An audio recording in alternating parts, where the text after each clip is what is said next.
you the most walking away from this one? Just didn't find a way to win in the end.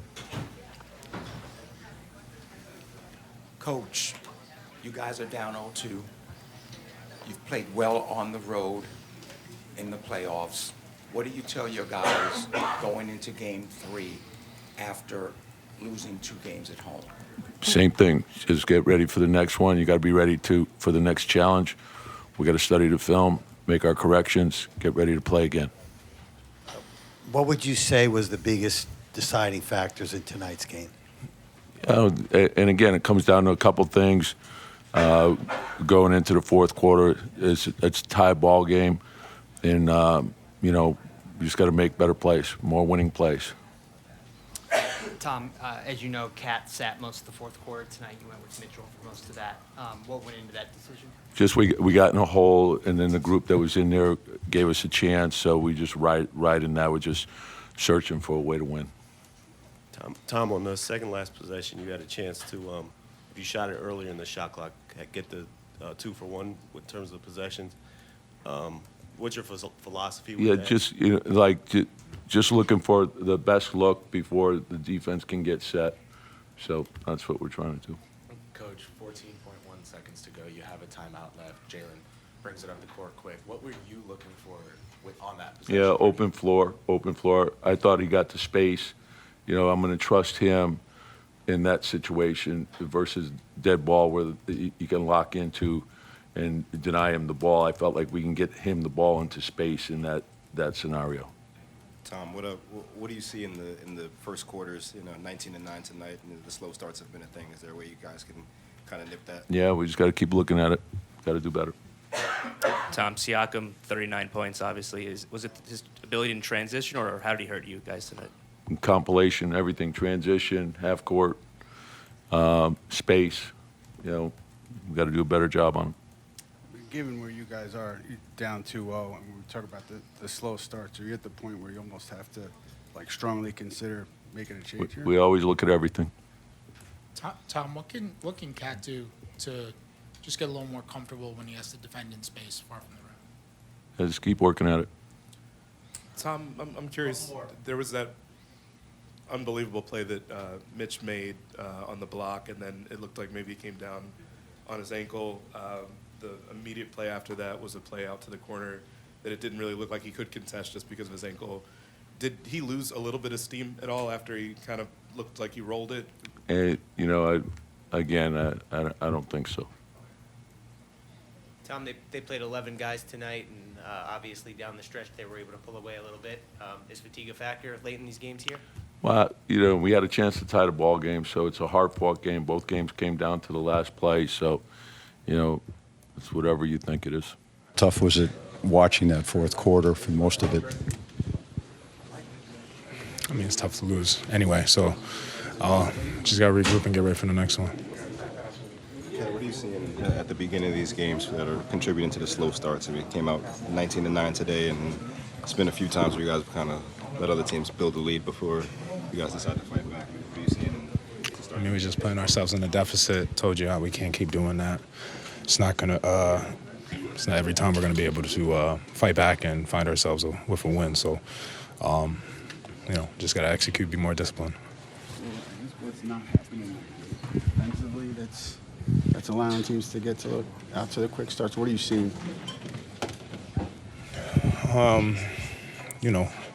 We're just not executing enough. And I told y'all, execute. It comes down to execution, and we're just not doing enough of that. The team obviously plays fast, and some of the talking points coming in is the physical fatigue that it comes with playing with them. But is there a mental fatigue, too, in terms of the sharpness you have to be for 48 minutes going against a group that seems to kind of be pretty steady throughout the whole game? I think that's for everybody. You're in the playoffs. You're one of the last 4 teams. You expect everyone to be great, especially if you make the playoffs. So we're just not executing enough.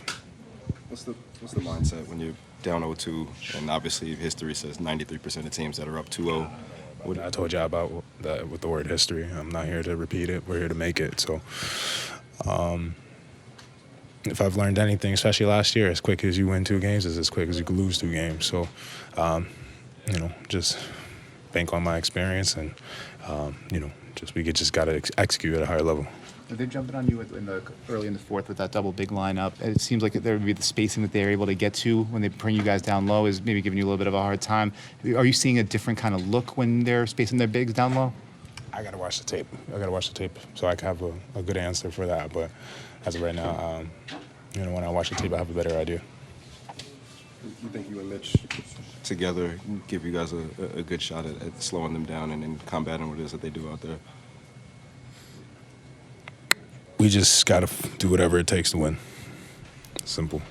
Blowing coverages, I think we went down 6 or 9 or whatever it was, so 10. Playoffs is, a lot of games are determined by a possession, 1 or 2 possessions, and you can't, have those lapses. And 2 games in a row that we did, so, we got to figure it out. Josh, it seemed like you mentioned the blown coverages. A few of those are it's not necessarily the first action they run. It's the third off-ball cut they have, which causes them miscommunication. Is there anything that's more difficult about their second, their third cuts than their first, or is it just that it's constant and eventually they come out as well? Yeah, obviously they do a really good job of moving the ball, swinging the ball, forcing you into those mistakes. And we have to be more sound defensively to guard the first action, the second action, but also the third action. We're down 0-2. And obviously we're about to go into a tough place in Indiana. We gotta fix it. We can't have those blown coverages, no matter how late it is in the shot clock. What made Siakam so tough tonight? He knocked down shots. He's a good player. I think he didn't play a huge offense. Didn't have a huge offensive game 1, and he came out aggressive. The shots were falling for him. Josh, if you had to put your finger on 1 or 2 things that were the biggest difference in tonight's game, what would you think? I don't know. I just feel like we should have executed our game plan better. We didn't do that, and we gotta make sure we're prepared. We got to go out there and execute. Josh, we talk about the slow starts a lot, but what did you see tonight? 19-9 to come out the gate, and I guess why does that keep being like a recurring theme? Wish I could tell you. I don't know. We're, like I said, we're down 0-2. We got to, figure it out. We have to find things that spark us. We got to look at everything.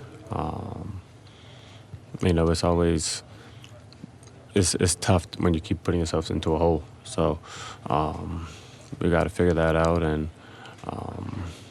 fix it. You guys played for the most part down for most of the fourth quarter, and you played a game high 45 minutes. Did that just have a cumulative effect on the team down the stretch? No, I think we just got to start the fourth a little bit better. They went up 7 or something, but yeah, we just got to be better defensively.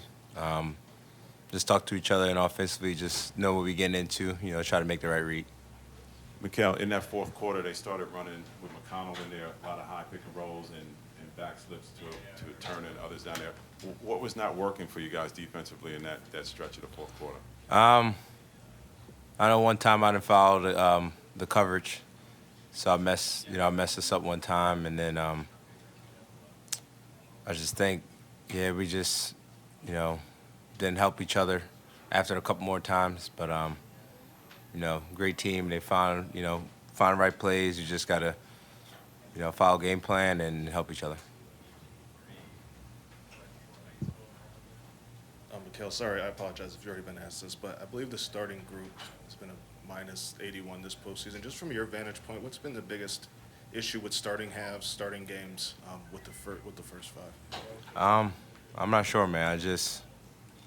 I don't know if I think it's maybe a defensive thing. I gotta see. Sometimes you're just so you're in it. You gotta go back and watch the game. But I don't know, man. I think you just gotta talk to each other off the jump, be physical off the jump. I think maybe we're just playing a little too soft in the beginning of the halves.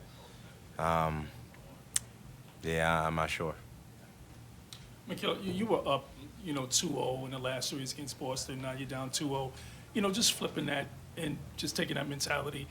What do you have to do you think, just to come back and philosophically just keep doing what you were doing all season in terms of just playing the game and looking for that win?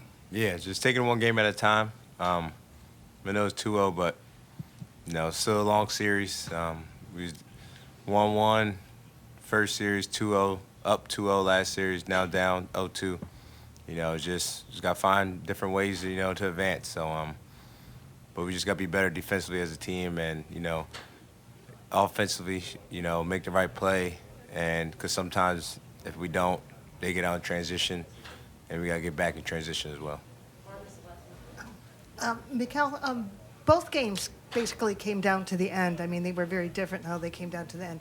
But do you take anything out of that? I mean, that they were that close, and home court advantage is not such a big deal anymore in the NBA, it seems. Yeah, just got to finish games. That's pretty much it. Just got to finish the games off.